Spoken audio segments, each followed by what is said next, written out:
Breathe in, breathe out. Breathe in,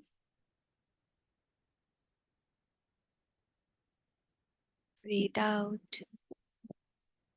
अब अपना ध्यान अपनी दोनों भवों के बीच इन सेंटर ऑफ योर आईब्रोज लेके जाएंगे, जहां पे लॉर्ड शिवा का थर्ड आई दिखाया जाता है।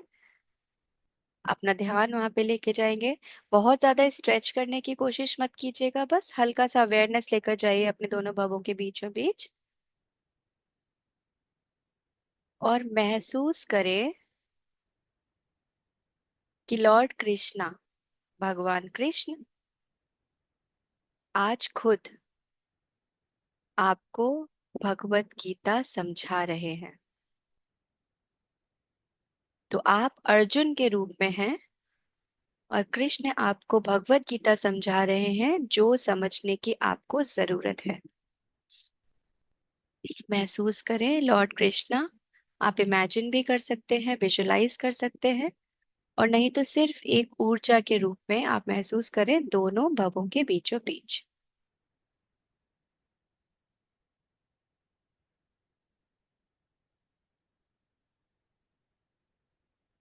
एंड प्रे, बिलवड कृष्णा, मेरा मार्गदर्शन करें और मुझे लाइफ का ये सबसे खूबसूरत अनमोल लेसन, ज्ञान समझाने में मेरी मदद करें। मैं इस ज्ञान को अपने जीवन में उतारना चाहती हूँ या चाहता हूँ। ये भाव भी आपने ही मुझ में डाला, तो अब पूर्ण रूप से मेरा मार्गदर्शन करें। 2 मिनट के लिए शांत बैठेंगे और वाइब्रेशंस महसूस करेंगे वो हर एक शब्द की, जो अभी आपने प्रेयर के रूप में लॉर्ड कृष्णा को ऑफर की। I will be quite.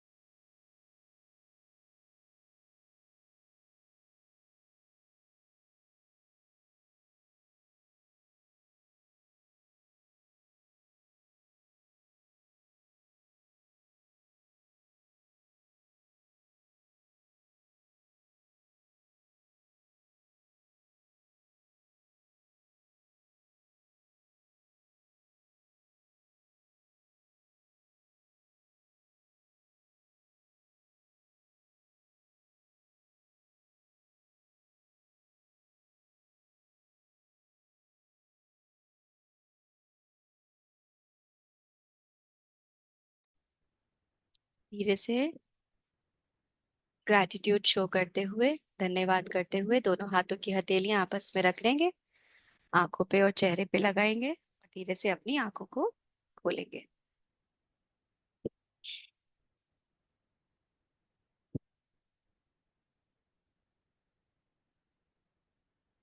चलिए, एक बार फिर से मैं आप सबका स्वागत करती हूँ आज के सेशन में। आज का सेशन होना पूरी तरीके से एक ब्लेसिंग है कि हम सब तैयार हैं इस चीज को रिसीव करने के लिए, क्योंकि ये एक ऐसा ज्ञान है जो बहुत जमाने से, सदियों से अवेलेबल है। हमने पढ़ा भी होगा, मगर कभी समझ में आता है, कभी समझ में नहीं आता, कुछ समझ में आता है, कुछ नहीं समझ में आता। तो मैं पूरी कोशिश करूंगी, मैं मतलब पीछे बैठे हैं, मेरे पीछे भी माधव बैठे हैं, इन्होंने इंश्योर किया। तो मैं पूरी कोशिश करूंगी कि ये मुझे ऐसे गाइड करते रहें कि वो चीज आपके पास पहुंचे जिसकी आपको आवश्यकता है। तो just be a good receiver. हम हमेशा नॉलेज तब रिसीव कर सकते हैं जब हम अच्छे रिसीवर हों। अगर हम जज करते रहेंगे बीच बीच में और अपना सोचते रहेंगे, तो शायद रिसीव नहीं कर पाएंगे। तो पहले आप समझने की कोशिश करना, फिर आप उसको अपनी लाइफ से इम्प्लीमेंट करना, then we will discuss. Okay. आप में से बहुत लोग मुझे जानते हो पहले से, सुना है पहले से, बट बहुत लोग नहीं जानते हो। सेशन के एंड में बताऊंगी मैं हूँ कौन। और अगर किसी ने सुना है पहले, तो मेरे को ना हमेशा एक क्यूरियोसिटी रहती है ये जो अपनी आध्यात्मिक किताबें हैं, अपनी आध्यात्मिक स्टोरीज हैं, इनको इंटरप्रेट करने में आई फील कि ये जितनी भी किताबें लिखी गई हैं, इनको इस तरीके से क्यों मतलब इमेजिन करवाया है, और इसमें ऐसे ह्यूमन कैरेक्टर्स क्यों डाले गए हैं? There must be some reason, there must be something कि वो चाहते हैं कि हमसे रिलेट हो और तब हम उसको समझ पाए। तो बहुत सारी स्टोरीज को मैंने पहले भी इंटरप्रेट करा है, और अभी पता नहीं कहाँ से ये गाइडेंस आया कि अब भगवत गीता को इंटरप्रेट करते हैं। भगवत गीता, आपने कहानी तो सुनी होगी। भगवत गीता महाभारत का ही एक अंश है। कोई अलग से कोई इसकी कोई ग्रंथ नहीं लिखा गया है। It's a part of Mahabharat. इसको वेद व्यास जी ने लिखा था। हुआ क्या था, वेद व्यास जी में एक ऐसा उनको इंट्यूशन हुआ, एक आभास हुआ कि वो ज्ञान समाज में पहुंचाना चाहते हैं। तो जब उनको ये आभास हुआ तो वो समाधि में गए, और समाधि में से जब वो वापस लौटे तो उनको 1 करोड़ श्लोकों का ज्ञान प्राप्त हुआ था, जिसमें से हमारे पुराण और हमारे ग्रंथ लिखे गए। उसमें से एक महाभारत भी है जिसका अंश भगवत गीता है। अब जब उनके पास इतना सारा ज्ञान आया तो वो जो ज्ञान का नॉलेज था ना, वो इतना तेजी से बह रहा था कि उनका हाथ उतने स्पीड से उसको लिख नहीं सकते थे जितना तेजी से उनको नॉलेज आ रहा था। तो वो भगवान शंकर के पास गए, उन्होंने रिक्वेस्ट किया कि परमपिता शिव, आप मुझे मेरा मार्गदर्शन कीजिए, मुझे गाइड कीजिए कि मैं कैसे लिखूं। इतना सारा नॉलेज तो है, बट ये वेस्ट हो जाएगा अगर मैंने इसको नहीं लिखा तो शंकर भगवान ने बोला, देखो मैं तो कुछ नहीं कर सकता, मगर एक जना ऐसा है जो तुम्हारी मदद कर सकता है। वो थे गणेश भगवान। उन्होंने गणेश जी के पास उनको भेज दिया। फिर व्यास जी गणेश जी के पास गए, उन्होंने उनसे प्रार्थना की कि ऐसा ऐसा है, आप मेरी मदद कीजिए। तो गणेश जी ने बोला कि हाँ ठीक है, मैं आपकी मदद करूंगा, मगर मेरी एक शर्त है। मेरी शर्त है कि आप लगातार बोलोगे बिना सांस लिए। व्यास जी के पास कोई दूसरा ऑप्शन नहीं था, उन्होंने हाँ बोल दिया। मगर उनको ये लगा कि ऐसे होगा कैसे, क्योंकि इट्स वेरी डिफिकल्ट बिना सांस लिए 1 करोड़ श्लोकों को बोलना। तो वेद व्यास जी ने भी उनसे बोला कि हाँ प्रभु, आप जैसा बोलते हो वैसा मैं करूंगा, मगर मेरी भी आपसे एक शर्त है। और वो शर्त ये है कि हर एक श्लोक को आप सोच समझ के लिखोगे। तो जितनी देर में वो सोच समझते उतनी देर में इनको सांस लेने का ब्रीदर मिल जाता, और इन्होंने दोनों लोगों ने बैठ के अपनी साझेदारी से ये हमारे पुराणों को लिखा। ये बेसिक जानना जरूरी है कि ये सब आ कहाँ से रहा है, कौन कौन इसमें इन्वॉल्व है।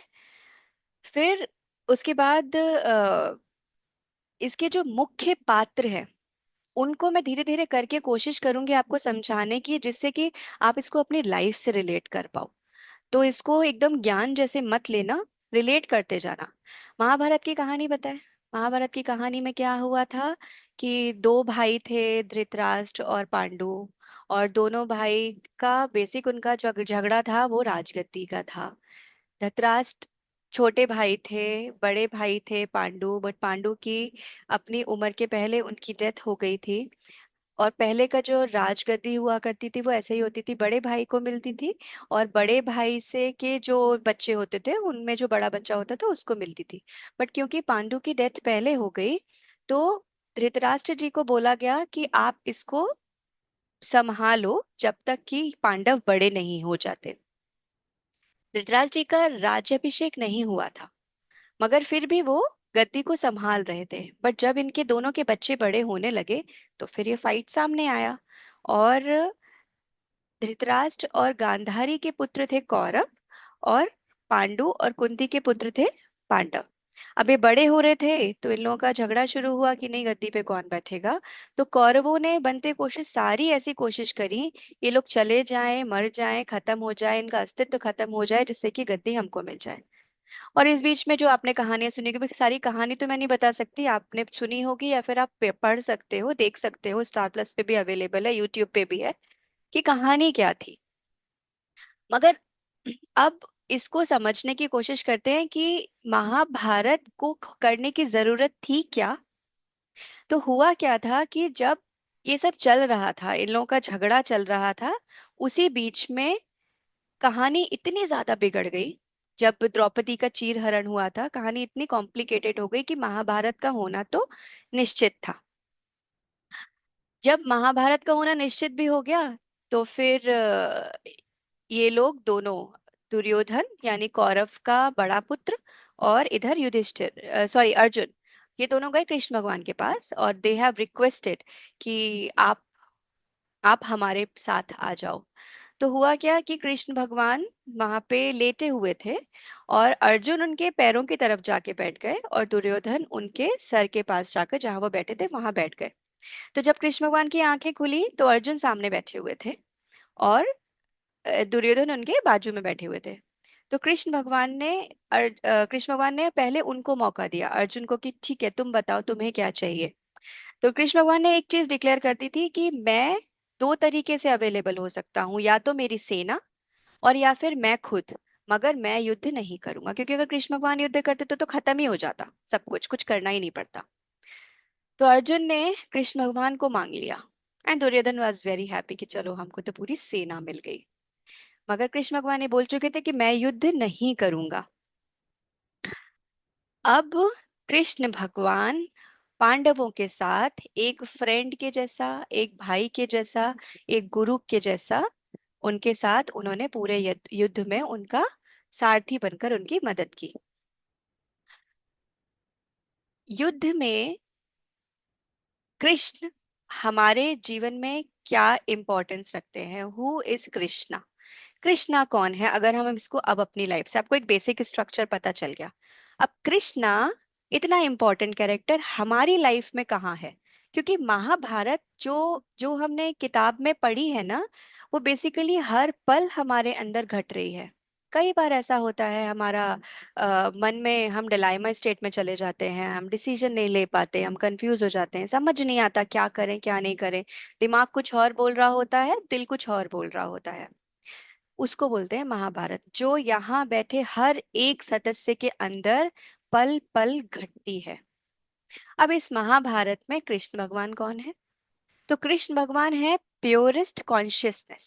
प्योरेस्ट कॉन्शियसनेस से क्या मतलब है? जिस दिन हम सब यहाँ पे जितने लोग बैठे हैं, जिस दिन हम सब वैसा सोचने लगेंगे कि अगर कोई निर्णय इस सिचुएशन में कृष्ण भगवान लेते तो वो कैसे लेते, जब हमारी समझ इस लेवल पे पहुंच जाएगी, that is the purest consciousness. ठीक है। और हर एक सोल जो धरती पर आती है, वो इस रास्ते पर जाने के लिए ही आई है, और पूरी भगवत गीता सिर्फ यही सिखाती है, क्या क्या करो, कैसे लाइफ को जियो, कैसे खुश रहो, और अपना सोल पर्पस फुलफिल करो। यही अंत में हम समाधि तक लेके जाएंगे, और अंत में उन्होंने यही व्याख्यान दिया है। अब कृष्ण भगवान प्योरेस्ट कॉन्शियसनेस हो गए, फिर दूसरा इंपॉर्टेंट कैरेक्टर कौन सा था जिनके बीच में महाभारत हुई, वो सॉरी भगवत गीता हुई? कोई बताएगा? किन दो के बीच में भगवत गीता हुई? Arjun. Kiran, I can see your face. Arjun, yes. So there were two major characters, Krishna and Arjun. Arjun और कृष्ण के बीच में महाभारत क्यों हुई? इस महाभारत बोल रही हूँ, सॉरी, बार बार। भगवत गीता क्यों हुई? क्योंकि जब युद्ध की घोषणा हुई, तो युद्ध किस में था? धृतराष्ट्र की फैमिली और पांडु की फैमिली, मतलब ये दोनों चाचा और ताऊ जी और उनके बच्चे, मतलब एक ही परिवार। तो जब अपने परिवार से झगड़ा करने की बात आएगी और ये बात आएगी कि एक को तो जीतना निश्चित है, तो दुख तो होगा ना, कि अपने भाई को कैसे मारूं, अपने गुरु को कैसे मारूं। एक ही गुरु थे दोनों के, दादाजी एक थे, टीचर्स एक थे, फ्रेंड्स एक थे, भाई तो भाई भाई भाई तो आपस में थे ही।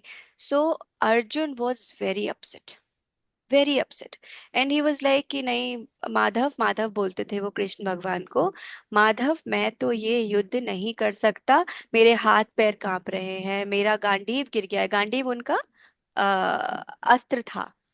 तो मेरा गांडीव गिर गया है, मेरे हाथ पैर शिविर कर रहे हैं, मैं युद्ध नहीं कर सकता अपने भाइयों के साथ, आप बताओ कि मैं क्या करूं। मैं जा रहा हूँ, वो तो ऐसे हो गए थे कि मैं तो रथ में पीछे जाके बैठ जाता हूँ, मैं कुछ नहीं करूंगा। अब कृष्ण भगवान ने एक बड़ी प्यारी बात बोली।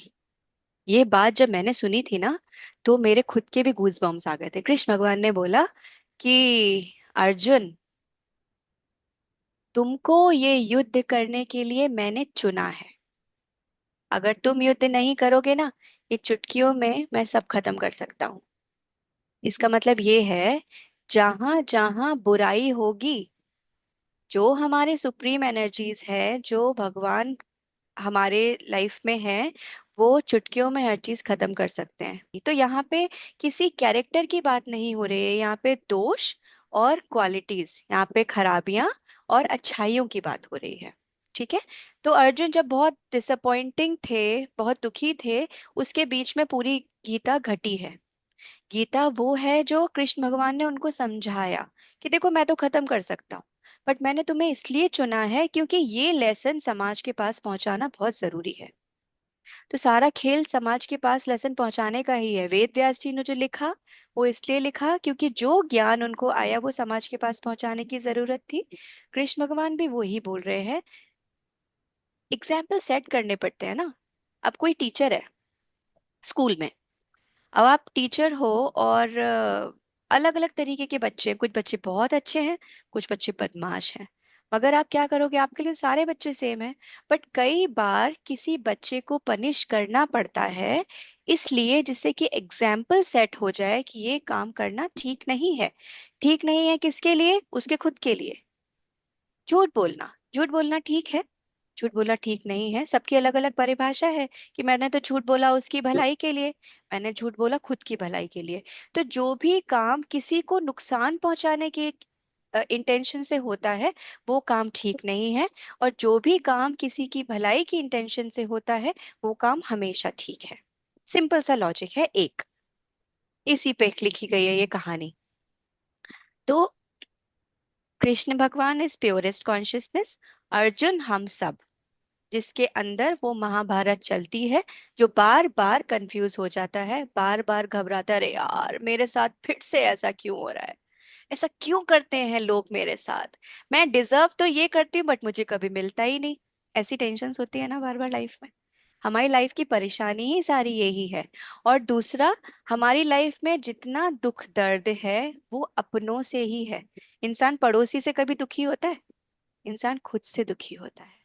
इसीलिए महाभारत हुई। और इसीलिए अर्जुन बहुत दुखी थे कि मैं कैसे करूं, मेरे ही भाई बहन हैं, मेरे ही घर वाले, इनके साथ मैं ऐसा खराब कैसे करूं। ये दो चीजें समझ में आई आपको? कृष्ण कौन थे और अर्जुन कौन थे, और बेसिक स्ट्रक्चर समझ में आया कि महाभारत और भगवत गीता क्या हो रहा है यहाँ पे। कोई क्वेश्चन हो तो 2 मिनट लेते हैं, डिस्कस करते हैं, देन लेट्स मूव ऑन। नहीं? बहुत अच्छा। शाबाश अपर्णा। Let's move on. चलिए आगे। आगे इसके और इम्पोर्टेंट कैरेक्टर्स हैं। कैरेक्टर्स में धीरे धीरे कहानी के साथ जाते जाते बताती जाऊंगी, मगर आज मैंने 6 कैरेक्टर्स चुने हैं, उनको आई एक्सप्लेन यू।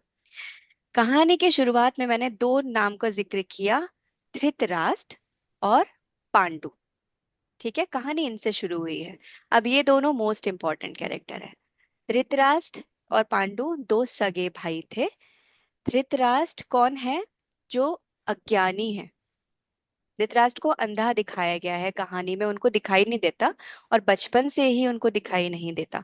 तो धृतराष्ट्र हैं जो अज्ञानी हैं, जिनको समझ ही नहीं है चीजों की, उनको पता ही नहीं है। और वो अपने जो 5 सेंसेस हैं, उन्होंने उनको पूरी तरीके से जकड़ा हुआ है। सारी लाइफ की उथल पुथल इज बेस्ड ऑन 5 सेंसेस। क्या सुन रहे हो? अच्छा उसने मेरी बुराई की। सुनाई नहीं होता तो फर्क ही नहीं पड़ता। आंखों से देखा, वो देखो वो क्या कर रहा था वहां पे, आंखों से देखा तो आपको खराब लगा। तो सारी चीज जो हम 5 सेंसेस से रिसीव करते हैं डेटा, उसी पे पेस्ट करता है। और ये जो धृतराष्ट्र जी थे, ये पूरी तरीके से 5 सेंसेस के कंट्रोल में थे। दूसरे भाई थे पांडु। पांडु भाई जो थे वो इनके कंप्लीटली ऑपोजिट थे। वो बहुत विवेकशील थे, उनके पास विजडम था लाइफ का।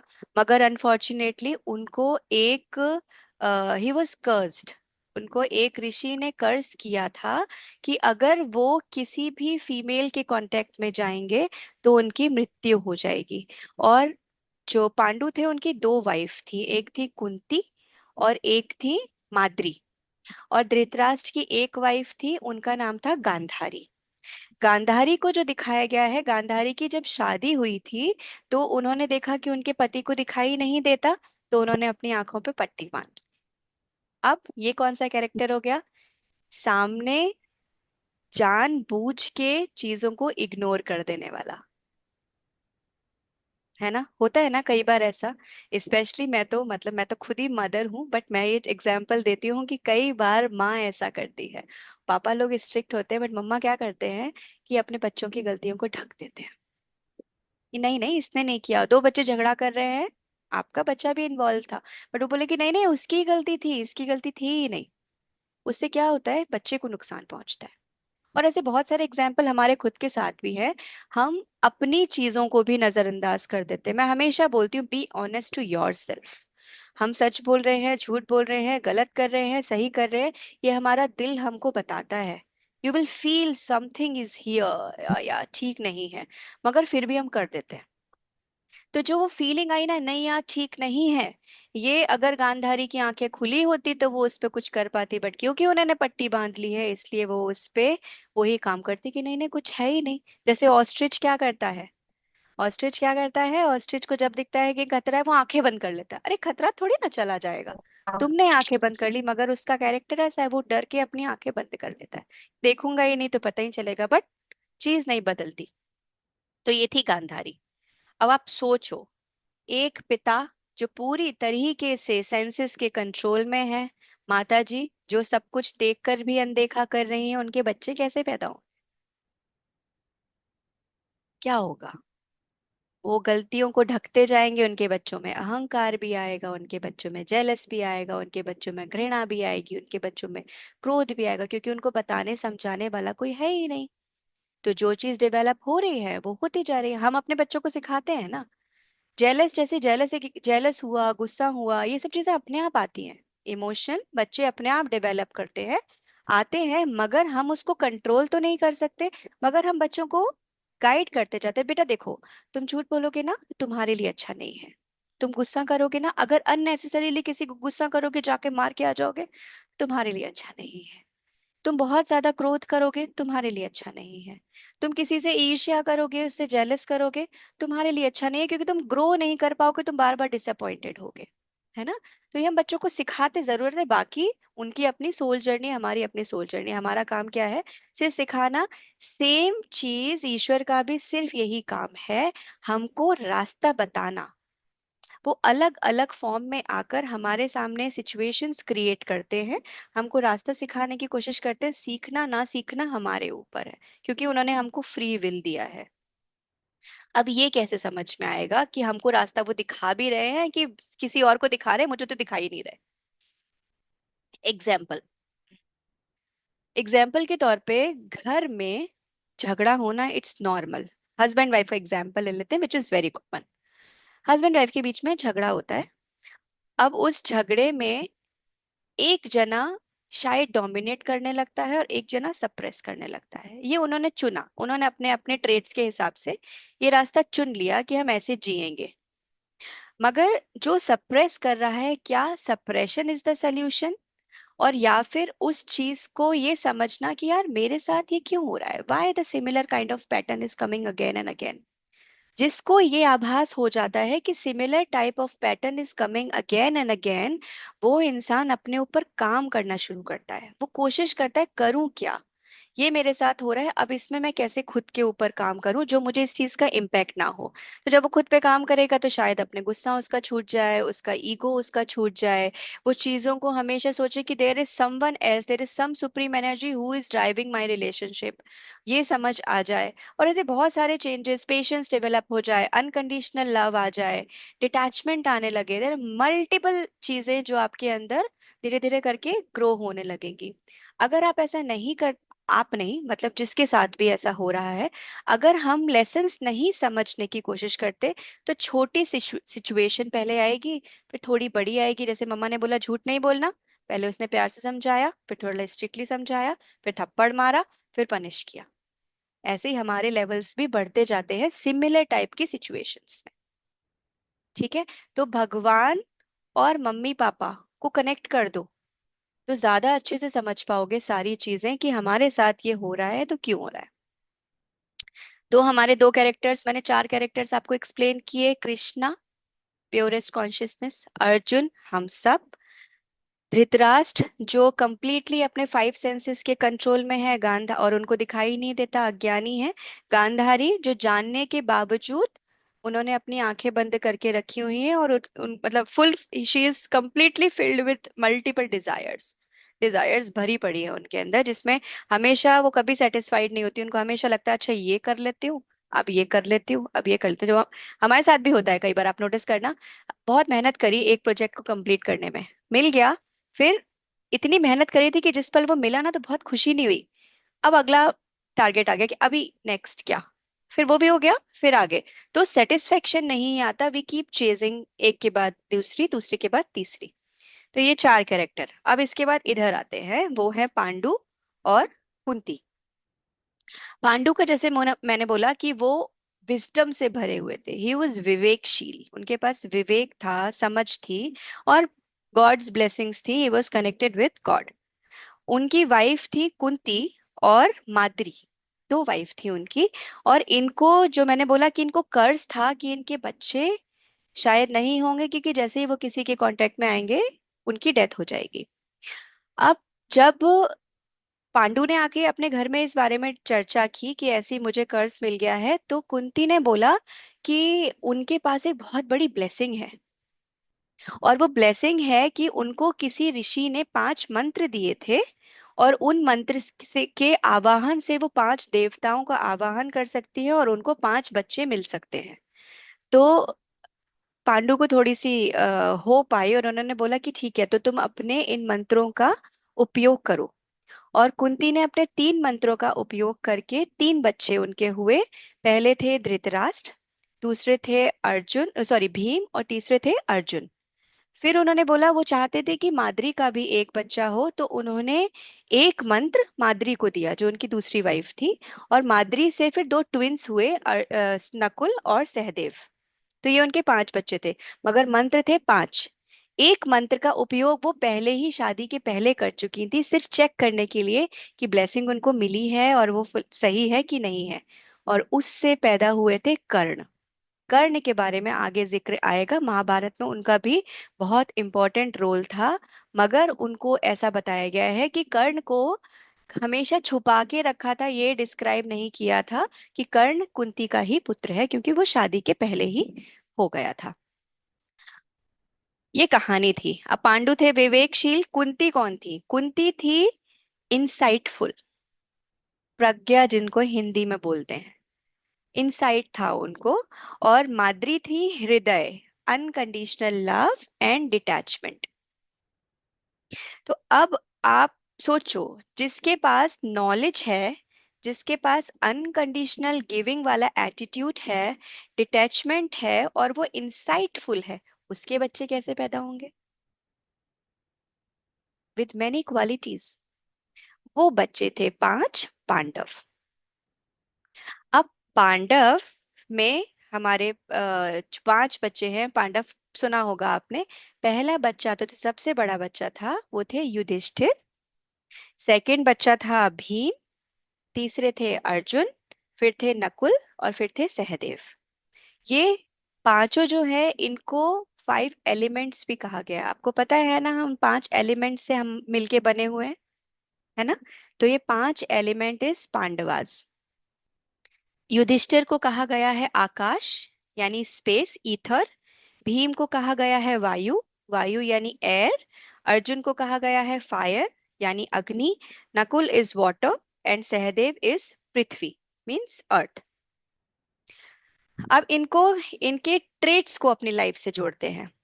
युधिष्ठिर वॉज अनकंडीशनल, उनको अपनी मम्मा से मिला था unconditional. He was unconditional giver. Unconditional से मतलब क्या है? हम लोग जो जीवन जी रहे हैं ना, we are very much conditional. हम सारे रिलेशनशिप में बिजनेस कर रहे हैं, बार्टर सिस्टम चलता है। मैं तुमसे प्यार करती हूँ, तो तुम्हारा प्यार करना तो तुम्हारी जिम्मेदारी है।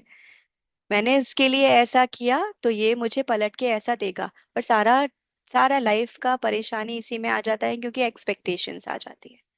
युधिष्ठिर थे अनकंडीशनल, उनको सिर्फ देना आता था, उन्हें किसी से कोई एक्सपेक्टेशन नहीं थी। ये this is the first quality which everyone should have. Second quality is Bhim. Bhim को ऐसे गदाधारी दिखाया गया है, was very huge image and he use to carry one गदा जो हनुमान जी के पास होता है, और उनको बहुत पावरफुल दिखाया है। तो भीम को कहा गया है कि वो साहसी है जिसमें हर सिचुएशन में से खुद को निकालने की क्षमता है। अब देखो आज के समय पे डिप्रेशन, एंजाइटी, ये सब कितना कॉमन होता जा रहा है ना। लोग बहुत जल्दी टूट जाते हैं, लाइफ में गलत डिसीजन ले लेते हैं, परेशान हो जाते हैं। ऐसा क्यों होता है? क्योंकि साहस ही नहीं बचा। ये इस पहले इतना नहीं होता था, अभी बहुत ज्यादा कॉमन होता जा रहा है समय के साथ साथ। उसके पीछे और एक कारण है, हमारे एक एक बच्चे होते हैं। एक बच्चा, उसको हम इतना पैम्पर करते हैं, उसको कभी भी टफ सिचुएशंस में डालते ही नहीं है, एक दो बच्चों को, और उनके लिए सब कुछ कोशिश करते हैं करने की। लाड़ प्यार में इमेज वो बनती है कि वो बच्चा जब समाज में खुद जाता है, वी ऑल आर, मेरे को सारे चेहरे तो नहीं दिख रहे आपके कहने के बावजूद, मेरे कहने के बावजूद आपकी वीडियोस ऑफ हैं, मगर मुझे ऐसा लगता है कि हम सब 30+ तो होंगे यहाँ पे, है ना। हम सब अपनी लाइफ को देख रहे हैं या काफी हद तक देख चुके हैं। लाइफ इतनी आसान भी नहीं होती, मतलब एकदम एकदम ऐसी नहीं है कि जगह जगह पे अलग अलग टाइप के चैलेंजेस आते हैं। कुछ लोग हैं जो इसमें बिखर जाते हैं या कंप्लेन करते रहते हैं, और कुछ लोग होते हैं जो बार बार अरे ठीक है यार हो जाएगा, अरे ठीक है हो जाएगा, ये भी कर लेंगे, ये भी कर लेंगे, और करते चले जाते हैं। तो वो थे भीम, जो हर सिचुएशन में से खुद को निकालने की क्षमता रखता था। उसके बाद तीसरा बच्चा था अर्जुन, जो सबसे मुख्य पात्र है क्योंकि सारी भगवत गीता कृष्ण और अर्जुन के बीच में ही घटी है। वो थे विचारशील। हम सब विचारशील, हमारे पास फ्री विल है, हमने सोच समझने की हम में क्षमता है। बट हम सही सोचते समझते कैसे हैं, ये भी मैं आपको आगे वाले चैप्टर्स में समझाऊंगी कि सोच समझ कैसे डेवलप होती है। विचारशील मतलब जब आपके पास करेक्ट ज्ञान होगा, करेक्ट नॉलेज होगी, और आपका माइंड सेट ठीक होगा, तब आप कंप्लीटली वो चीज सोच पाओगे जो सोचने की आपको जरूरत है, और लाइफ को इजीली जीने की आप में जो रिक्वायरमेंट होनी चाहिए वो आपको मिले। अब देखो कृष्ण भगवान का एक बड़ा प्यारी बात है कि कृष्ण भगवान को ना एक ऐसा कैरेक्टर दिखाया गया है जो हर सिचुएशन में मुस्कुराता रहता था। ऐसा क्यों? कुछ तो कारण होगा, ऐसे तो नहीं बना दिया। भगवान राम सीरियस रहते थे, दोनों विष्णु अवतार है। भगवान राम को सीरियस पुरुषोत्तम राम बताया गया है, और कृष्ण भगवान को ऐसा बताया गया है life is interesting, beautiful, but once you learn how to make it beautiful. इसलिए वो हमेशा स्माइल रखते थे। एंड आई ऑल्सो रिकमेंड कि हमेशा चेहरे पे स्माइल रखो, क्योंकि स्माइल वो सारी चीजें आपको अट्रैक्ट करवाती है जिसको आपको लाके आपके चेहरे पे स्माइल आएगी। So don't be serious.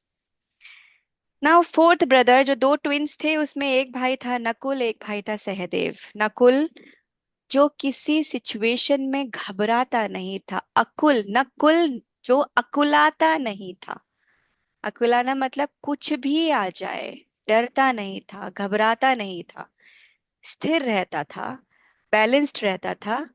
It's okay, सब हो जाएगा। हमारी हम हमारी लाइफ में ऐसी बड़ी सारी सिचुएशन आती हैं जिसमें कई बार हम सुपर एक्साइटेड हो जाते हैं, ये प्रमोशन मिल गया। कई बार बस अरे यार उसका तो हो गया, मेरा तो हुआ ही नहीं। और ऐसे बहुत सारे एग्जाम्पल्स हैं, कभी सुपर एक्साइटमेंट, कभी बहुत दुख। मगर जो लोग बैलेंस्ड रहते हैं, there is one very thin line, और वो लाइन धीरे धीरे डेवलप होती है विद योर कॉन्शियसनेस। आप कॉन्शियस एफर्ट्स डालेंगे तो वो लाइन डेवलप होगी, जिस लाइन के बाद ना हमेशा लाइफ में एक बैलेंसिंग एंड हार्मनी रहती है। उस लाइन पे जो लोग रहते हैं वो हमेशा सटल रहते हैं, बैलेंस्ड रहते हैं, हार्मोनाइज रहते हैं, और खुश रहते हैं। भगवान बुद्ध को देखा है इन्हें, भगवान बुद्ध के चेहरे पे हमेशा एक स्माइल रहती थी, हमेशा मुस्कुराते रहते थे। कोई उनको आगे उनके बारे में खराब भी बोल जाए ना, वो तभी मुस्कुराते रहते थे। लोगों को इसी से प्रॉब्लम होता था, यार कैसे कोई इतना मुस्कुरा सकता है।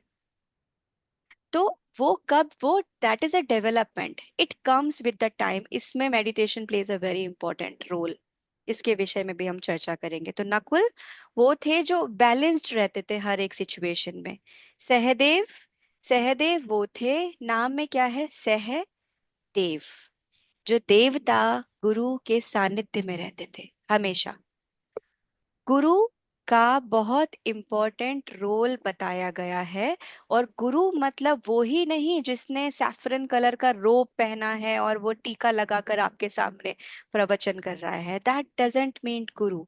गुरु जिससे आप कभी भी लाइफ में कुछ सीखते हो, जो एक अच्छा रिसीवर है, जिसमें क्यूरियोसिटी होती है कुछ सीखने की, उसकी लाइफ में तो बहुत सारे गुरु होते हैं।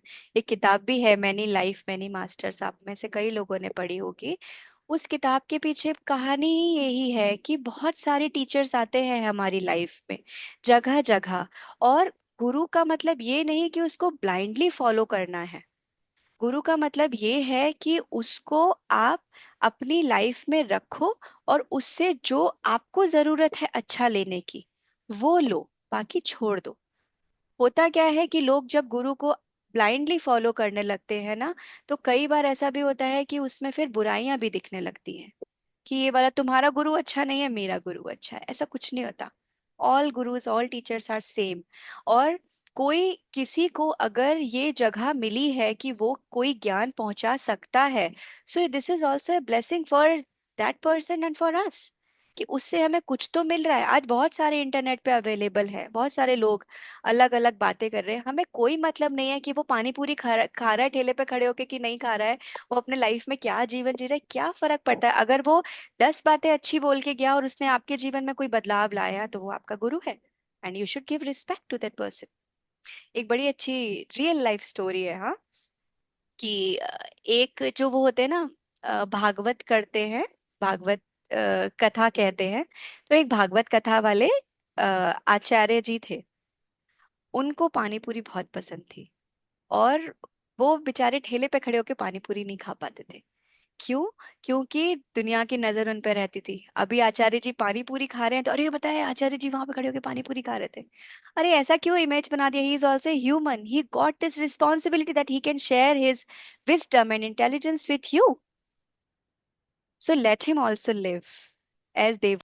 तो जब आपके अंदर ये सहजता आ जाएगी ना, then you will be a good receiver.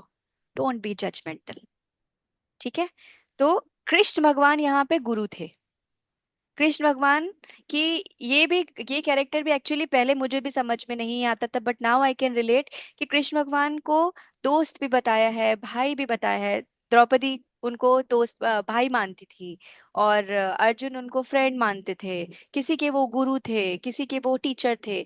जो भी पिता का रूप भी दिखाया गया है, तो किसी भी फॉर्म में, आप जिस फॉर्म में चाहते हो अपने सुप्रीम्स को देखना, उस फॉर्म में देखो, कोई फर्क नहीं पड़ता। But yes, guru plays a very important role in our life. तो हमने कौन कौन से कैरेक्टर्स डिस्कस किए अभी? अर्जुन और कृष्ण जो मुख्य पात्र हैं, जिनके बीच में ये पूरी कथा भगवत गीता हुई है। क्यों हुई है? क्योंकि अर्जुन वॉज इन विषाद, अर्जुन वॉज वेरी डिसअपॉइंटेड कि मैं अपने घर वालों के साथ बुरा भला क्यों करूं। कौन है वो घर वाले? जो 5 पांडव हैं, वो 5 क्वालिटीज हैं। कौन कौन सी क्वालिटीज? अनकंडीशनल गिविंग, सेकंड साहसी, that you have that potential to cope up with all the situations. Third one विचारशील, जो भगवान से कनेक्टेड रह के अपनी करेक्ट विजडम, करेक्ट इंटेलिजेंस को यूज करके सोचता है लाइफ में और डिसीजन लेता है। तीसरा जो बैलेंस्ड रहता है, कभी किसी सिचुएशन में डरता घबराता नहीं है, सॉरी चौथा। एंड पांचवा जो हमेशा डिवाइन एनर्जीज से कनेक्टेड रहता है, मानता है there are some supreme energies जो हमारा ध्यान रखते हैं। ये हो गई 5 क्वालिटीज जो लोगों के अंदर होनी चाहिए। अब कौरव कौन थे? कौरव थे 100। कौरव थे 100। सोचो, बुराइयां ज्यादा होती हैं, अच्छाइयां कम होती हैं। जो धृतराष्ट्र और गांधारी, जिसको अज्ञानी और कुबुद्धि कहा गया है, उनमें से जो बच्चे पैदा हुए वो थे 100। एक्चुअली 101 थे। एक उनकी बेटी भी थी जिनके बारे में कहीं जिक्र नहीं है, मगर 100 लड़के थे। वो 100 लड़के कौन थे? वो 100 दोष थे। जैसे मैंने अभी आपको 5-6 के नाम बताए ना, जेलस, एंगर, ईगो। 100 दोष थे। 100 दोष कौन से थे? जो हमारी 5 इंद्रियां होती है और 5 कर्म इंद्रियां होती है। ये भी I explain you next chapter. 5 इंद्रियां होती है मीन्स 5 सेंसेस, और 5 कर्म इंद्रियां होती है। इन 10 की 10 बुराइयां होती है। तो 10 टोटल इंद्रियां हो गई, और उन 10 की 10 बुराइयां मिलके कितने बने? 10 × 10 100। सो ये 100 कौरव थे। मगर अंत में महाभारत युद्ध के बाद जीत किसकी हुई थी? 5 भाइयों की, वो थे Pandav.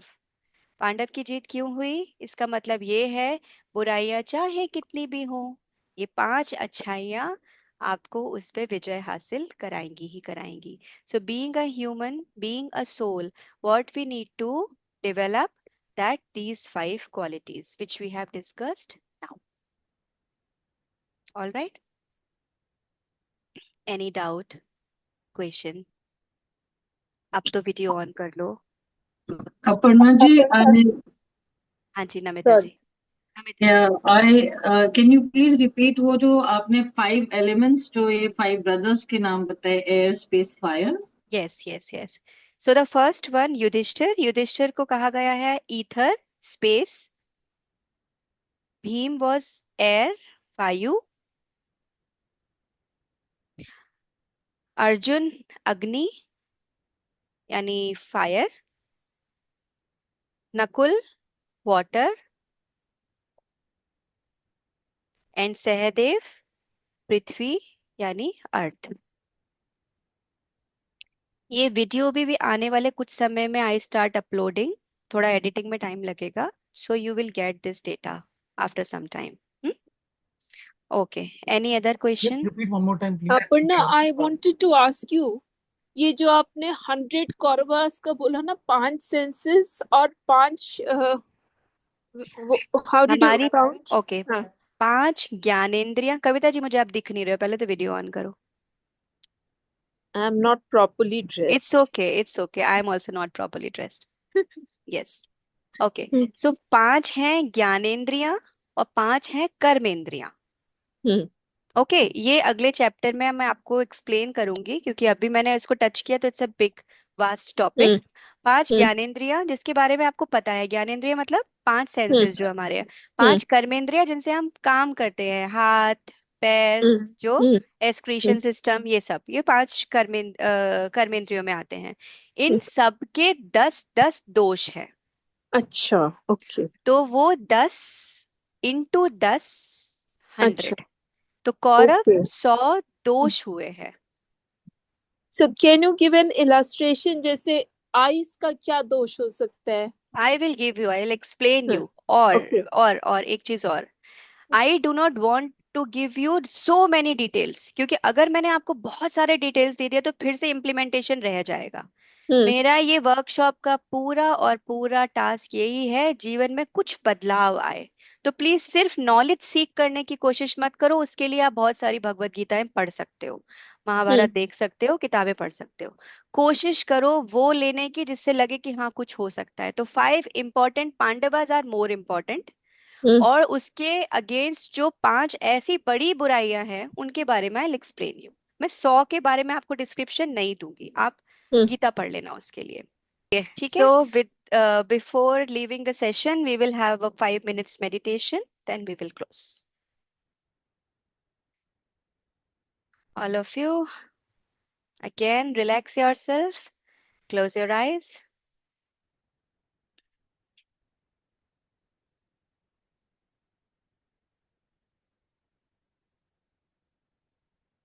Connect yourself with your breath. अपना पूरा ध्यान अपनी सांसों के ऊपर।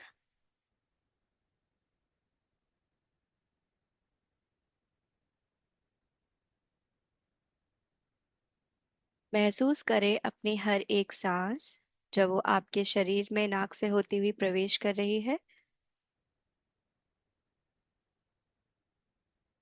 आप महसूस करेंगे अपने पेट पे एक खिंचाव। Take a deep breath in, feel the stretch on your stomach, and breathe out, relax. Breathe in, stretch, Breathe out, relax. Breathe in, stomach is coming out. Breathe out, falling down.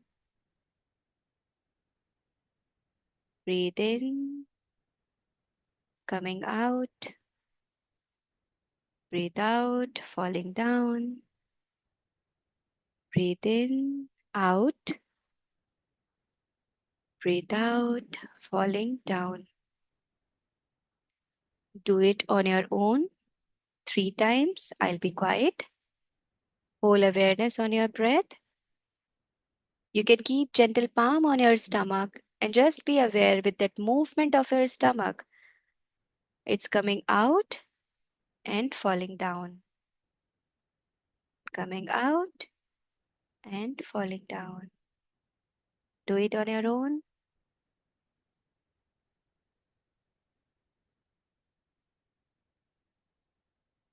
Beautiful. Now, with every breath, you are able to connect with yourself,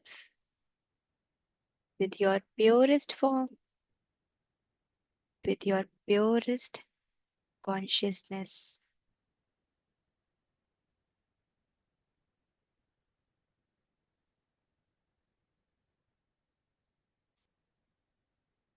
Feel yourself completely blessed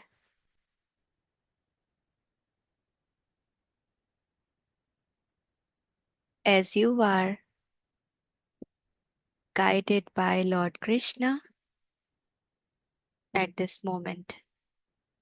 That means Krishna has taken complete charge of you,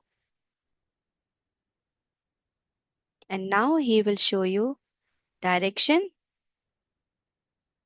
and he'll ensure that you would be able to implement in your life to fulfill the real purpose of this body and your soul. Be with yourself for a while. I'll be quiet.